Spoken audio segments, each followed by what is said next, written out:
is the Fight Numbers Podcast with your host, John Kelly. Totally my fault. I was on mute, guys. Is the sound better now? All right, so I'll redo that whole thing. My bad. Technical difficulties. So welcome back. John Kelly here with FightNumbers.com. Here to talk about UFC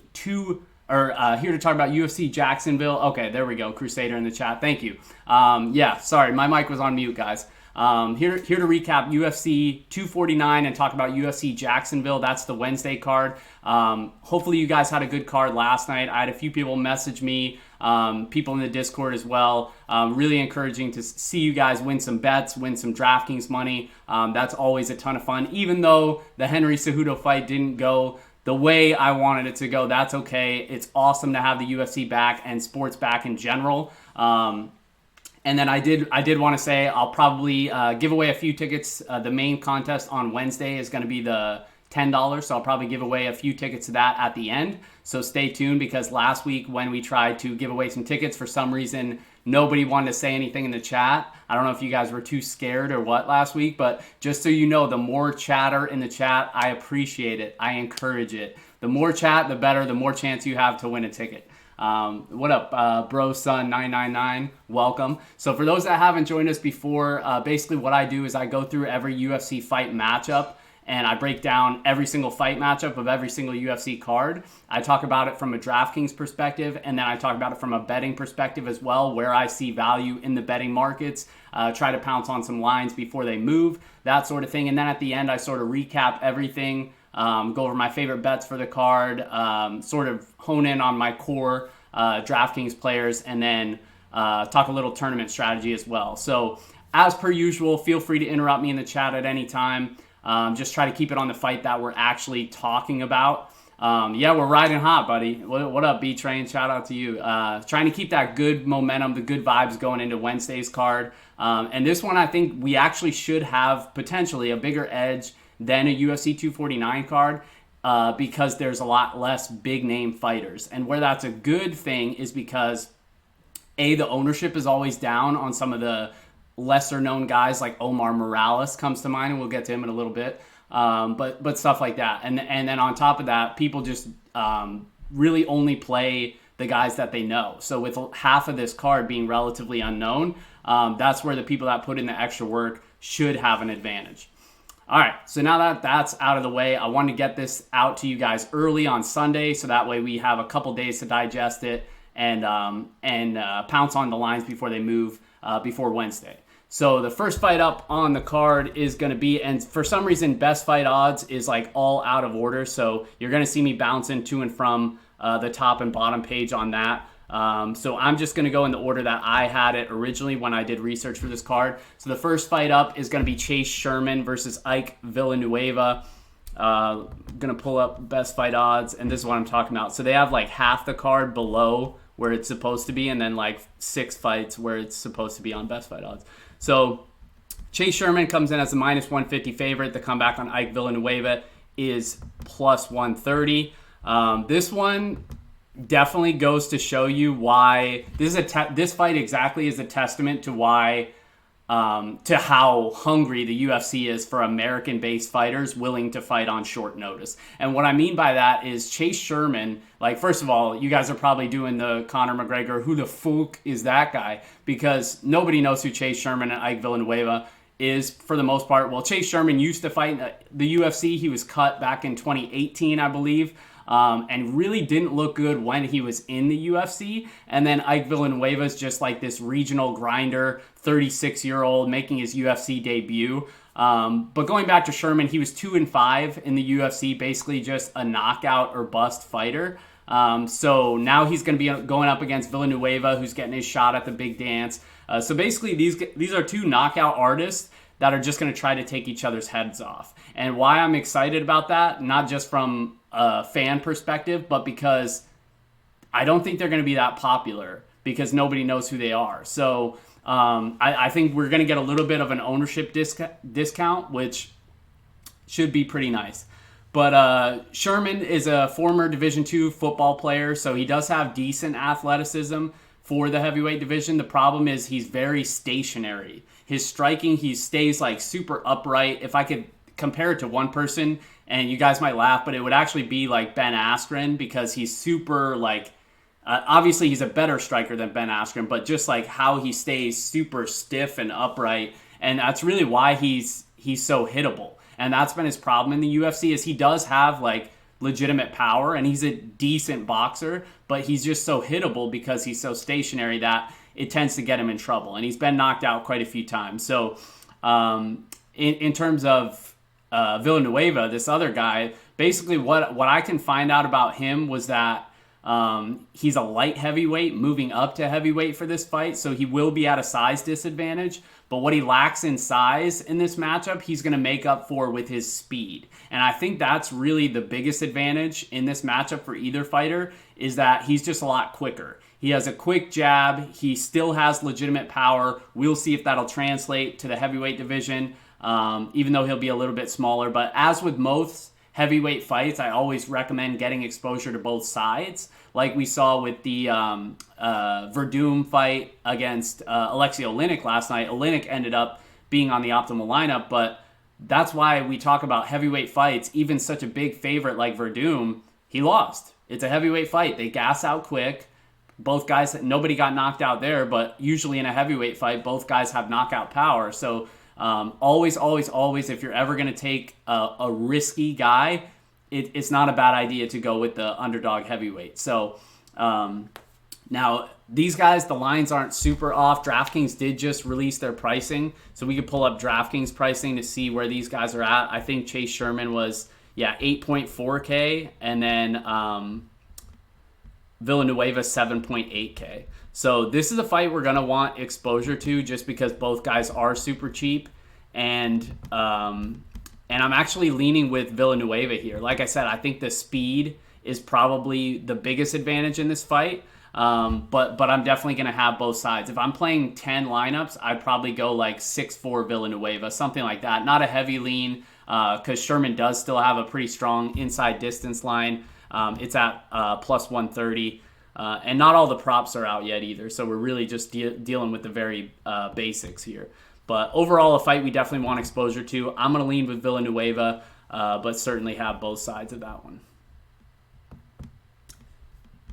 All right, next fight up on the card is going to be Hunter Azure versus Bryan Boom Kelleher. So for those that don't remember, Hunter Azure is my boy. I was on him big as an underdog in his debut, coming off the Contender Series. He fought Brad Katana, and not many people were giving him some love, but we were fortunate enough to... He didn't score super great, so that wasn't great. I mean, he scored like 55 or 60 or something in a win, but he did get the win as a pretty big underdog on that card. I think it was UFC Vancouver. So my boy Hunter Azure's finally getting some respect in the betting markets. I actually think a little bit too much respect, in my opinion, but he opened up as minus 185 favorite against Brian Kelleher, and basically Hunter Azure's just like a super high-level wrestling background. He was a 4-time state champion in high school in Montana, but it's really been his power that's got the job done for him so far in his young MMA career. He's currently undefeated, still a little bit green, but this is a good test to kind of gauge where his talent level's at, because Brian Kelleher is a pretty savvy veteran. You know, he's coming off the big... It kind of looked like his UFC career was almost over. He was doing these other things. He's a rapper. He's trying to be an analyst, stuff like that, and really on a skid in the octagon. And then he comes out UFC 246 and has the exciting guillotine finish of O'Day Osborne. So he sort of like rejuvenated his career with that. But in terms of the matchup, you know, aside from him being able to pull up a submission upset, like another crazy guillotine or something like that, I really kind of think he's drawing dead, because on the feet, Azure is the more powerful striker, and I mentioned how good of a wrestler he is. He's going to absolutely manhandle Brian Kelleher if he chooses to implement that game plan. Now remember, against Brad Katana, he didn't go to his wrestling at all, hardly, and every time you could tell he wanted to, and anytime he level changed, his coaches were like, no, stay on the feet, because they saw he had a striking advantage against Brad Katana. So Where the striking advantage against Kelleher is probably going to be pretty close. I definitely lean Azure for the power, but I do think we'll see him lean on that wrestling background more in this matchup because I think the striking in terms of Kelleher and Katana, I think Kelleher's a little bit better of a striker. So I think Azure's going to lean on the wrestling. But overall, I do think he wins regardless of the game plan that he chooses. So Azure by decision is the official pick in that one. The problem is because he's such a decently sized favorite, I think he's 9,100 on Draftkings.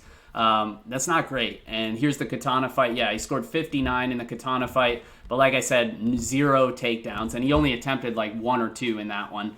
And only 41 significant strikes. And I mentioned the power. It's because he's throwing so much into every strike. That's why he's not throwing high volume of strikes. So that's why 9.1K probably going to be underweight on that one because he likely needs a finish, or if he's going to lean on that heavy wrestling and land 5-6 takedowns. But there's just no way to know which game plan he's going to implement. So overall, I'll have exposure, but probably underweight to the field, depending on the ownership for him. I should have ownership projections up by tomorrow. But yeah, so Azure by decision is the official pick in that one. I like the bet more than I like to play on DraftKings, though. All right, next fight up on the card is going to be Gabriel Benitez versus Omar Morales. Omar Morales comes in as the minus 170 favorite. The comeback on Gabriel Benitez is plus 130.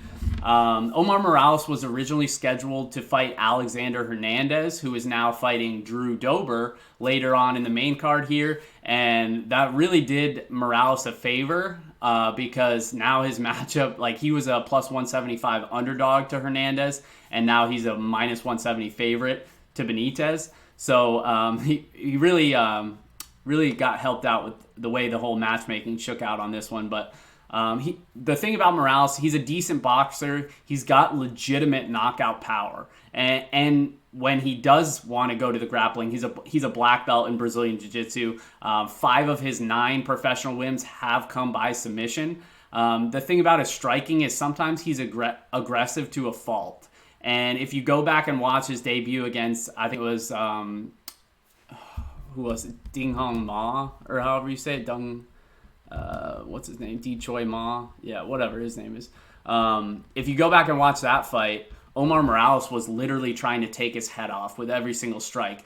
And, you heard, if you watched the Gaethje-Ferguson fight, you heard Gaethje's coaches say, dude, you don't need to take his head off with every punch. You got to save some for later and pick your spots, just land clean. You don't have to land with all of your power every single time. And that's really what Omar Morales' coaches need to tell him, because he was just doing the same exact thing. The problem is against Ma, he wasn't landing a ton of those super heavy strikes. So when that happens, you're probably going to score pretty low on DraftKings. Fortunately, last time he got the knockdown. But when it comes to the matchup with Benitez, Benitez is a good grappler. 10 of his 21 professional wins have come by submission. So similar to the Hunter Azure Kelleher fight, I think this is a decent test for Morales, just kind of to see where he's at. Benitez trains at a good camp. He's a good grappler, just like Morales is. So I think this one, I wish we were getting a better price on Morales in terms of the betting market, but I still lean Morales overall just due to the power advantage. And even though Benitez is a good grappler, I'd still give the grappling edge to Morales as well. So overall, it should be a competitive fight, but Morales by decision is the official pick. He does have the upside to get a finish. It's just, watching him against Ma, if he didn't make those improvements, then we could see him gas out again if he doesn't get that early finish. And when that happens, typically he tends to fade into a 3-round decision. But in terms of DraftKings, he's 8.8K. He's a decent play just because, like I said, he does have finishing upside. But at 8.8K, if he scores, like in his debut, 70, and that was with the 10-point knockdown, that's not going to do it for us at 8.8K. So not my favorite play, but he's in the mix. Hopefully that helps. Next fight up on the card is going to be Sijara Eubanks versus Sarah Maras. This one I'm not going to spend a ton of time on. Eubanks comes in as the 365 favorite. The comeback on Maras is plus 305. And the reason why I'm not going to spend a ton of time on it is because Eubanks is just way better than Sarah Maras everywhere this fight goes. And Eubanks is coming off 2 straight losses, so this is really a get-right spot for her here. Maras is coming off the stoppage victory against Liana Hojua last September. I definitely didn't pronounce that right, but basically, like I said, Eubanks is just so much better. She's the more technical striker. She's the more active striker, lands over 4 significant strikes per minute. Maras is much lower than that, like half of that. Eubanks is better in the clinch. She's a black belt in Brazilian Jiu-Jitsu. It's just Maras really doesn't have anything for her. Maras is only a purple belt. So I expect Eubanks to have an advantage, like I said, anywhere the fight goes. And if it does go to the ground, which I expect her to take it there, I think she's going to have a pretty significant advantage there as well. She lands over 2.5 takedowns per 15 minutes. Like I said, I just don't have much to add. I think Eubanks pretty much dominates. The problem is on Draftkings, she's the most expensive fighter at 9,200. So that's a full fade for me considering, well, she scored 90 points once against Roxanne Modafferi back in 2018, it looks like. But she got a knockdown in that fight, 3 takedowns, 2 advances. So as you can see, she usually doesn't score that high. She's not the worst play. She's just a pretty much high floor, low ceiling type of play. And those are usually fades for DraftKings. But Eubanks by decision is a pretty strong bet. And I would suggest mixing that into your parlays as well. And we could check best fight odds. I don't think the prop is out for decision on Eubanks, but we could check. Oh, it is. Look at that. Yeah, Eubanks by decision minus 125. So instead of betting her and laying 365, just bet her by decision minus 125. That makes a lot more sense.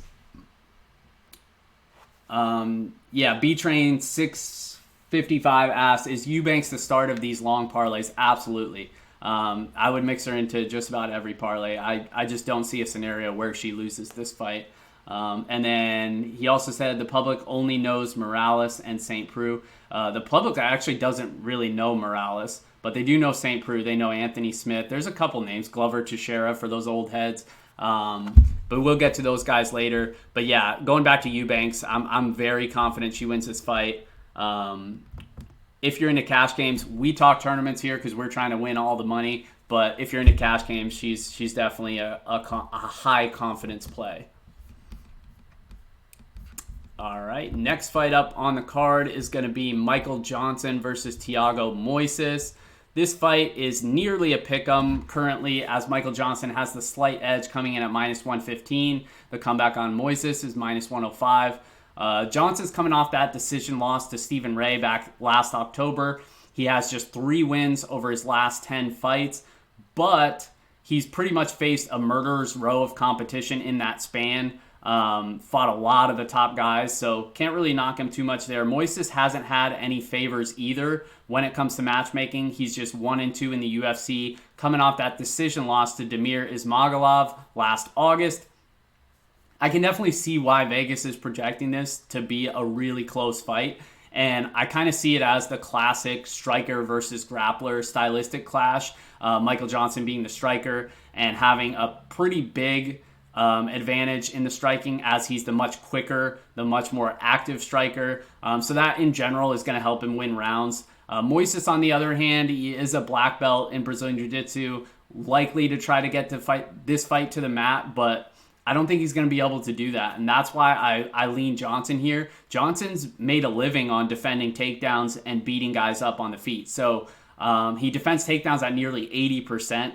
Over the course of his career. So I just don't think Moises has the experience or that big of an advantage to be able to continuously take down Michael Johnson and hold him down and then get his grappling going. I just don't see it happening. So I think Johnson's going to stuff the takedowns and pretty much just beat him up on the feet for 15 minutes. So Johnson by decision is the official pick in that one. When it comes to DraftKings, I think Johnson is actually pretty affordable. This one was, priced in the mid-range. So Johnson is actually, we're getting line value here because Johnson is actually cheaper than Moises. He's 8K on DraftKings. Moises is 8.2K. And this is really like, look at the recent fights. Like, this is the cheapest we've ever got Michael Johnson over his last like 6 fights. And like I said, he's a pretty active dude. Like, you can look, I know he hasn't won in a while, but like a decision win against Lobov, scored 85. The Feely fight didn't score well, scored 68, but going back, had a knockout against Dustin Poirier. Obviously, that was like 4 years ago, but the dude has upside. And while he has questionable fight IQ, like against Stephen Ray, he was all riled up that he lost that fight, but he just fought a really bad game plan. And so it's kind of, he's one of those like Uriah Hall type fighters. We don't know what version we're going to get, but because of the way I see this fight playing out, I just think he has the advantage, and I feel pretty confident about him, and I'm going to take the line value on him as well. So he's a pretty strong play for me on DraftKings at only 8K. All right, next fight up on the card is going to be Andrei Arlovski versus Felipe Lins. I believe this is the last fight on the prelims. This is a fun one too. And basically, here's another situation where we have two pretty much unknowns. I mean, most people know Arlovski, but Felipe Lins, most people don't know. And he comes in as the minus 155 favorite. The comeback on Arlovski is plus 135. So you see Lins as a minus 150 favorite, and you're like, who is this dude, right? So Lins is making his UFC debut. He previously fought in Bellator years ago. More recently, he fought in PFL, where he's on a 4-fight win streak with all 4 coming by finish, 3 knockouts, 1 submission.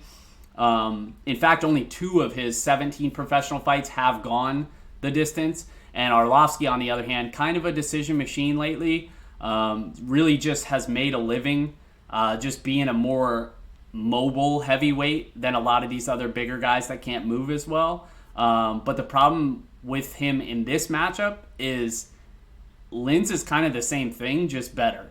And Arlovski, he's coming off the quick knockout loss by Rosenstruck back in November. He has just 1 win over his last 6 fights. So you guys could probably already tell I'm on the Lins side of this as well. And it's really not that bad of a price tag. And, I talked about the athleticism for Arlovski, but Lins is going to have the speed advantage. And he's a black belt in Brazilian Jiu-Jitsu.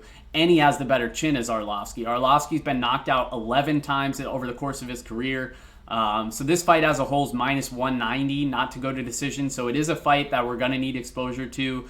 Lins, like I said, on DraftKings, he's pretty affordable. He's 8,500. That's a really strong play for me because, like I said, I think he gets a knockout finish here. And so far through the other fights that we went over, he has the strongest inside distance line. We'll pull it up on Best Fight Odds. I think it was plus 110 when I checked. Yeah, plus 110 inside distance line for Philip Lins. And I would be willing to bet that is that turns to minus 110 at least by Wednesday. So that's a bet I like quite a bit, and I'm going to be pretty heavy on Felipe Lins. And that wraps up the prelims. Moving on to the main card, we have Karl Roberson versus Marvin Vettori. Vettori comes in as the minus 160 favorite. Karl Roberson, the underdog, at plus 140. Vettori's coming in on a 2-fight win streak. Most recently, that decision victory against Andrew Sanchez back in October. Karl Roberson also on a 2-fight win streak, coming off a 3rd-round submission victory over Roman Kopylov back in November. But this matchup is interesting to me. We have 2, I think, pretty talented fighters, although neither of them are really considered like a big name in the sport. Roberson's been known to kind of not be afraid of a brawl. He's been in some really exciting fights, and he's been improving his grappling every time we see him. So the problem with that is that in this matchup, Vettori does pretty much everything the same as Roberson. He just does it better. And so when it comes to the grappling, Vettori's a brown belt, so he's a better grappler than Roberson. Even though Roberson is improving every time out, Vettori has the grappling advantage. When it comes to striking, he's more active. probably more powerful. So he just really has everything. And the biggest advantage I see in this fight is his takedown defense is awesome. It's just under 80%, and that's where I think the biggest advantage is, because Roberson has kind of been looking to wrestle and grapple so much. He's not going to be able to take Vettori down. I actually think Vettori is going to be the one to implement his wrestling and show that he's the stronger wrestler. And like I said, he just does everything better. And Vettori, I think, is underrated. Like I mentioned the 2-fight win streak, but if you go back, everybody knows Israel Adesanya. Marvin Vettori beat him. And I know the scorecards didn't say that. It ended up being a split decision loss for him. But go back and watch the Israel Adesanya fight. I think it was in 2018. And watch it without knowing. Like, don't look up the results. You'll think that Marvin Vettori won that fight. Like, he is a good fighter. And seeing him in this matchup, like I said, Roberson's a good fighter as well. But I just think Vettori is better. Just a little bit better in every single aspect of this fight. So I like Vettori here. I like Vettori by decision. He's never been knocked out. I don't think he's actually ever been finished. I know he's never been knocked out. I think all of his professional losses have come by decision. So yeah, like I said, I'm on Vettori here. I like him a decent amount. Minus 160 isn't a bad price tag to pay for him. I would just rather bet him to win by decision because that one's going to be, it should be plus money. Yeah, Vettori by decision plus 150, getting some decent value there. And then when it comes to the DraftKings pricing, where'd they price Vettori at? 8,900. Don't love it. It seems like Vettori is kind of always priced too expensive. Last time out was 9,500. And look at this. He's just a decision machine. And 73, 85, 36 in a loss, 36 in a draw, 89 in a decision win. So, I mean, it's similar to Eubanks. High floor, not a ton of upside. So, I would prefer the upside of Morales in that same price range. But I do feel pretty confident about the bet on Vettori. Next fight up on the card is going to be Ricky Simon versus Ray Borg. All right, here we go. So this one's a really fun one for me. Two obviously really strong wrestlers. Ricky Simon comes in as the minus 165 favorite. The comeback on Borg is plus 145. And I'll be completely honest with you guys. I was very surprised at this line when I saw Simon was the favorite. And I haven't placed any bets yet, but I will be betting Ray Borg at plus money. I just don't know. I'm going to keep an eye on it because none of these lines have really moved yet. If it starts to move in favor of Borg, then I'm going to have to hop on it. But if it's moving even more so in favor of Simon, I'm just going to wait until Wednesday and get even more value on that. But yeah, so Borg's on a 2-fight win streak, looked absolutely dominant against the black belt Rogerio Bontorin back in February, just completely dominated him. And that one was supposed to be a really close matchup. Borg was like a slight favorite in that one. He just absolutely manhandled him for 15 minutes. And when it comes to this matchup, Simon's coming in on a 2-fight losing streak. You know, he was scorching hot in the UFC, and then last July, Uriah Faber came back, knocked him out, and then he dropped the decision loss to Rob Font back in December. And he's a great wrestler too. But the thing is, like, similar to the Vettori Roberson fight, like, these guys do a lot of similar things, but Ray Borg is just better. He just is. He's a better wrestler. He's stronger. Obviously, Simone has an advantage on the feet. He has a long reach advantage over the shorter Ray Borg, and he's just more active. Borg lands under 2 significant strikes per minute. So while it plays out on the feet, it obviously favors Ricky Simon, but I just don't think, like, go back and watch the Bontorin fight. Go back and watch the Demetrius Johnson fight years ago. Like, there's so many times where Borg has such a... He closes the distance like better than almost anyone I've ever seen. And I just think that he's going to be able to do that against Simon in this matchup, and I think he's going to be the stronger wrestler, although I do think they both can have some moments. But Borg by decision is the official pick in this one, and I actually like him quite a bit on DraftKings because he is such a sizable underdog. They priced him at 7,600. And if you've been playing MMA DFS for a while, you know when Borg wins, he's usually a printing press. because look at this. His last time out against Bontarin, 10 takedowns, 6 advances, scored 116 in a decision win. Against Silva, not as great, but 6 takedowns, 7 advances, scored 94 in a decision win. Scored 58 in a decision loss against Casey Kenny. That was a split decision. He definitely won that fight, but judges didn't give it to him. Who am I to talk? And yeah, you can just look up and down. Like, all the dude does is score points. Takedowns are 5 points. He's landing 6, 7, 10, 3, 0, 4, 1, 3, 5, 1. Advances, those are 3 points each, 6, 7, 3, 1. Like, he's just a printing press. And for a fight that I think he should be a small favorite in, and he's a plus 145 underdog, like, I'm going to be all over it. I'm going to take the value, 7,600. And yeah, he's one of my favorite plays this week. All right, another exciting one that I'm sure people are looking forward to. Next fight up is Alexander Hernandez versus Drew Dober. I saw, B-Train in the chat said Dober is nice. I love Drew Dober. Elevation Fight Team, that's one of my favorite camps. Corey Sandhagen trains over there. Justin Gaethje trains with those guys quite a bit. And Drew Dober he's gotten so much better than when he first came onto the UFC.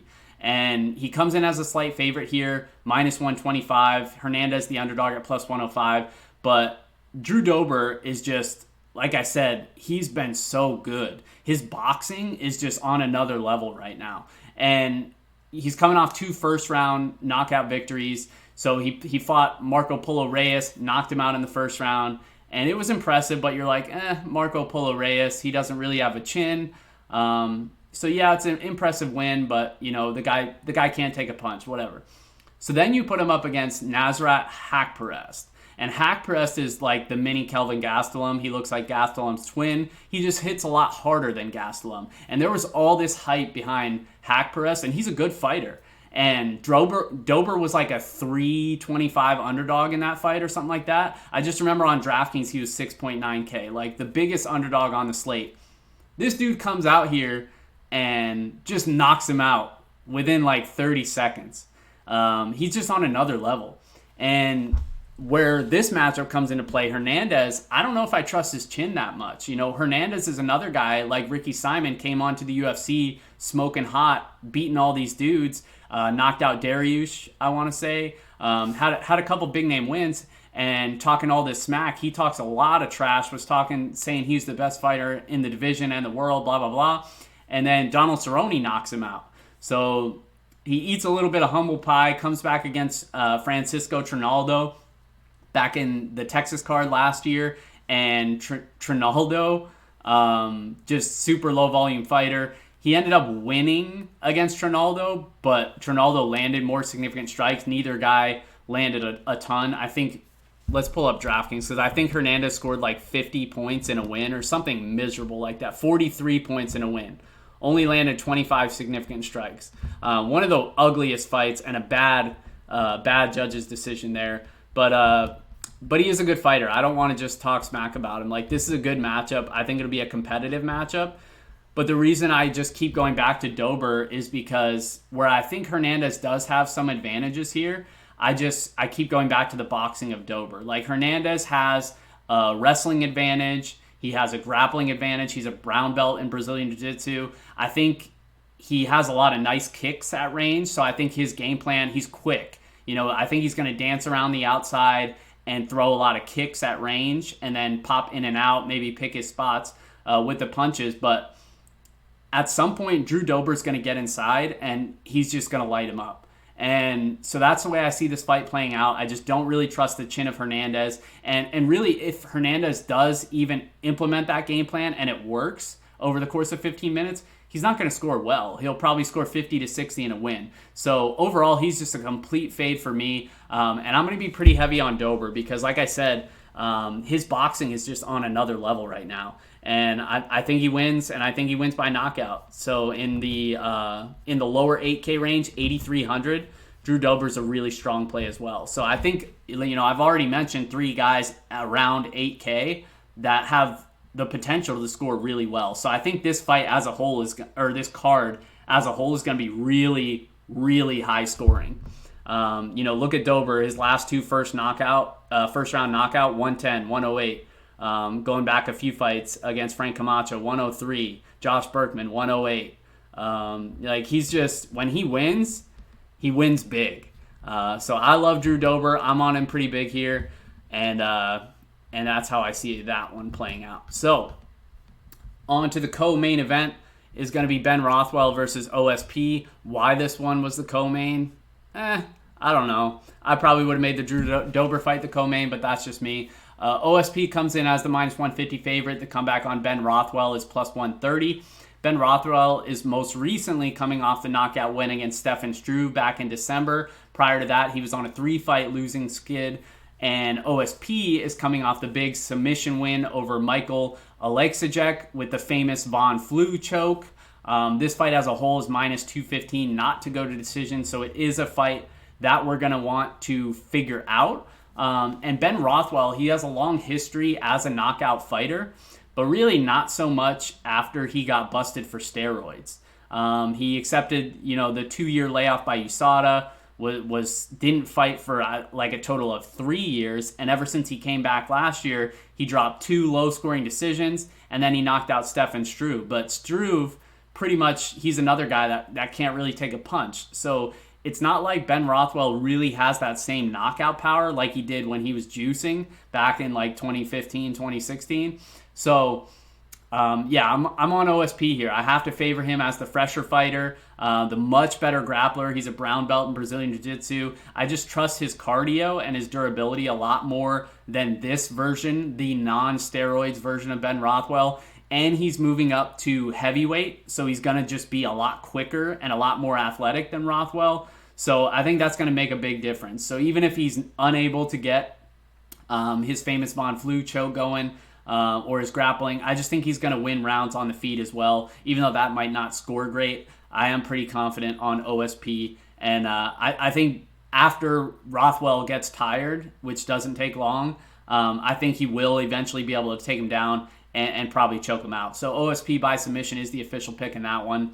And then we are on to the main event, which is Anthony Smith versus Glover Teixeira. Anthony Lionheart Smith comes in as the minus 175 favorite. The comeback on Glover Teixeira is plus 155. This one should be another pretty fun fight. Both of these guys are finishers, and they can get it done with their knockouts, or they can get it done with their grappling. And both fighters are black belts in Brazilian Jiu-Jitsu. And like I said, they both legitimately could knock each other out. So I think we see a finish here. I think it'll be a fun one. This fight as a whole is minus 280 not to go to decision, which I actually think is pretty low because I just talked about how much they finish people, and this is a 5-round fight. So minus 280 not to go decision is actually pretty low. But Anthony Smith is 8-3 in the UFC. His only losses have come to John Jones, Thiago Santos, and Cesar Ferreira, however you say it. 2 of those, the Jones and Ferreira, were both by decision, and Santos knocked him out. And he's most recently coming off the big rear naked choke win against Alexander Gustafsson last June. And Glover, on the other hand, is on a 3-fight win streak with wins over Karl Roberson, Ian Kudalaba, and Nikita Krylov in that span. So even though he's 40 years old, and you guys know how I feel about older fighters. Usually I'm fading them every time. And I'm not saying I'm not going to here, but he could still get it done. When you compare him to other older fighters, you can really tell that they're starting to lose it. He's still getting it done. Those 3 guys that I just named, they're all legitimately good fighters, and he won every single fight. So the problem here is that I wanted to get a better price tag on Anthony Smith because I am confident that he wins. I thought maybe with Glover's win streak, maybe we'd get a little bit of a better price tag. Plus 155 is not really enough for me to want to, take a shot on him and see if he has just maybe another big, good win in him. Anthony Smith is just really good at staying patient, waiting for his openings. And I think at some point over the course of 5 rounds, he's going to see those openings, especially as we get to the later rounds, if it gets that far. And especially like rounds 3, 4, 5. I think that's really where we see Anthony Smith take over and kind of just prove he's the more fresher fighter, better cardio, and not saying he's a better grappler, but once Glover gets tired in the later rounds, I think Anthony Smith will have a grappling advantage. So that's the way I see it playing out here. I think Smith does get a finish, whether it's by knockout or submission, I'm not quite sure. But I do think he gets the job done, and I think he gets a finish. So that is it for the main card breakdown. I mentioned some of the bets that I like. Drew Dober by knockout. And some of these we're going to have to wait on because, like I said, some of the props aren't posted yet. But we'll be able to have an idea when they do post which ones I like. But Ray Borg by decision, I liked quite a bit. Sarah Eubanks by decision. Marvin Vettori by decision. So we are going to see a couple decisions here, but that's okay. It still should be a fun fight overall. And there's a big $10 on Draftkings, which I think has like 50K or 100K to first place. So speaking of, let's give away some tickets. Who wants tickets? We tried this last week, and like I said, nobody wanted to chat. So if you're still in the chat, go ahead and say something in the chat so I know you guys are here, and I will pull up a spinning wheel generator random and give away some $10 tickets into the main tournament on DraftKings. Just put your name in the chat so I know you're here, and we will give away some money. Random wheel generator spinner. All right, here we go again. Nobody's saying anything. All right, so if nobody says anything on Twitch, then nobody wins. But, okay, here we go. B-Train. All right, B-Train's in the draw for a ticket. Anyone else, just say something in the chat so I know you're here. I'm going to just add him, B-Train. All right, who else we got in the chat? If nobody else says anything, okay, here we go. Rosats, I'll take another ticket. Helped me last time. Good stuff. Yeah, shout out to you. Thanks for coming back. Hopefully you put that ticket to good use last week. So Rosats 25. So far we got 2 guys in the chat. This is going to be the Twitch giveaway. So I'm also going to be doing a YouTube giveaway as well. So the Twitch guys, if you don't win the ticket on Twitch, you can go to my YouTube after this is posted. And all you need to do for the YouTube giveaway, because last week a lot of people were commenting on YouTube saying, hey, I'll take a ticket. But that was only for Twitch. So now I'll do one for YouTube. And all you have to do on YouTube is like the video or drop a comment, preferably both. But drop a comment saying who you think is going to win the main event. So if you just takes 2 seconds, write Anthony Smith, you're in the draw for a free ticket on YouTube. And then I'll pick a winner on Wednesday morning and send you a ticket over for the main tournament on DraftKings. All right, who else we got? We got Brosone 999 in the chat. Let's go, Bros 90. All right, so we got 3 guys. 3 guys right here. Anyone else? Who else we got in the chat? Going once, going twice. Give it another 15, 20 seconds if you want to be in the draw for a free $10 ticket on DraftKings. Say something in the chat. If not, we have wasted too much time already. But if you missed the Twitch one, like I said, once it's posted on YouTube, go to the YouTube video, type who you think is going to win the main event, and you'll be in a draw for that one as well. All right, it looks like we are down to just 3 guys. B-Train, Rosats 25, and Bros 90. We are going... Can you guys see the wheel? Is it showing the wheel? All right, yeah, we're showing the wheel. Cool. All right, press enter to spin. All right. Wait. Oh, click to spin. All right, we're spinning. All right, B-Train, congratulations. You are the winner of the $10 DraftKings. Oh, look at that. We got a fancy giveaway here. B-Train's the winner of the ticket. So congratulations. Feel free to message me on Twitter or Instagram at John Kelly DFS, and I will get that over to you. And like I said, if you guys lost on the Twitch giveaway, you're still eligible for the YouTube one. So head on over to John Kelly DFS on YouTube, or I'll post all the links to my social. But thanks for joining, guys. I definitely appreciate it. Appreciate the feedback. Glad you guys had a big week at UFC 249. Hopefully we'll have a big week at UFC Jacksonville. If you like what you hear, please follow me on Twitch. It's completely free. Press the heart button. And I'm trying to get to 50 on Twitch, so that's a goal of mine. And then on YouTube as well, trying to get that subscriber count up. So definitely appreciate it. All of that is free. All of this data and research, along with this video breakdown, is going to be posted on my website, fightnumbers.com, where you'll also find ownership projections, Draftkings player rankings broken down by salary tier, and a line movement page where you can see where the line is moving on different fight matchups. It's all totally free. Fightnumbers.com. Check it out. Let me know what you think. Like and subscribe. Thank you. Peace. You've been listening to the Fight Numbers Podcast with John Kelly. Thanks for listening, and be sure to like and subscribe.